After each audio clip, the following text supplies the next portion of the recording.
Tuğan Telim. Yazan Hamdi Giraybay. Ey canık sözlermen tolu, öz tuğanım, öz tilim. Derdimnin, kalbimin kulu, öz tuğanım, öz tilim. Sen men tuğdum, sen men östüm, sen men kirsem mezarga. Sen yazdırdın, sen coşturdun, koydun beni bu zarga. 130 yıl cat kolunda kulluk ettim, inledim.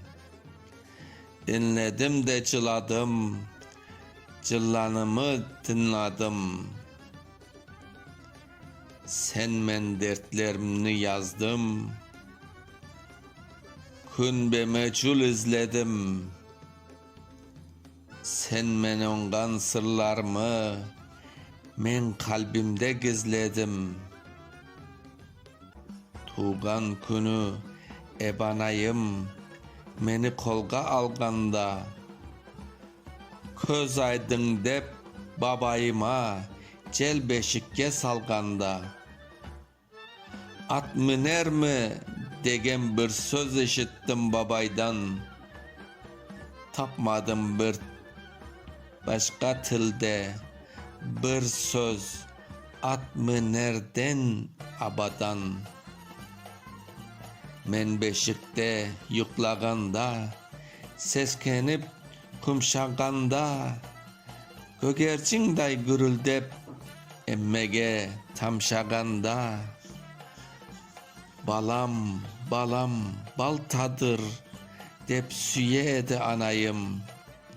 Kızcıkların aldatır dep küle edi anayım. Kazak meni saldat alıp çet dünyaga atkanda, bir özümnü birkaç 100 bin yabancıga katkanda. Coşup cılap cat ocakta cırlarımı cırladım. Car sözün men nişanlıma mektuplarını sırladım. Közge alıp dinsiz meni bastırıkka salganda, karındaşım çın defterim üyümüzde kalganda. Sözlerim men kalpten çınlar yasap başladım. Erbetini könlüme bir çiçekday aşladım. Sırtının iti meni horlap öz esiri etkende, öz yurtumdan ayrılıp uzaklarga ketkende. Ayındı benim öz köyüm, su başındayman dedim. Senin gözün tollaganda men de cılayman dedim. Delikanlı yaş çağımda toydan toyga jürgende, mıyık burup beçem tarap kız üyüne kirgende.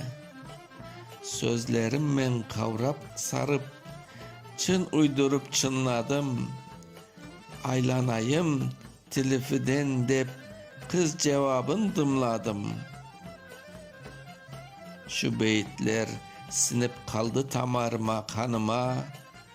Ömrüme ömür koştu can calgadık canıma. Turasın sen ey tuğan tel, çolpandayın cıldıray. Öz tilimde şiir yazsam alay cürek kaltıray. Sen turganda toktamayacak közlerimin yaşları. Köz aydınga baş köterdi eski mezar taşları. Cırlasam bir mufi çınını yüreğim kaynap taşa. Ey tuğan tel, ey ana tel, bin yaşa. 100 bin yaşa. 1922. Okuyan Mustafa Şansal.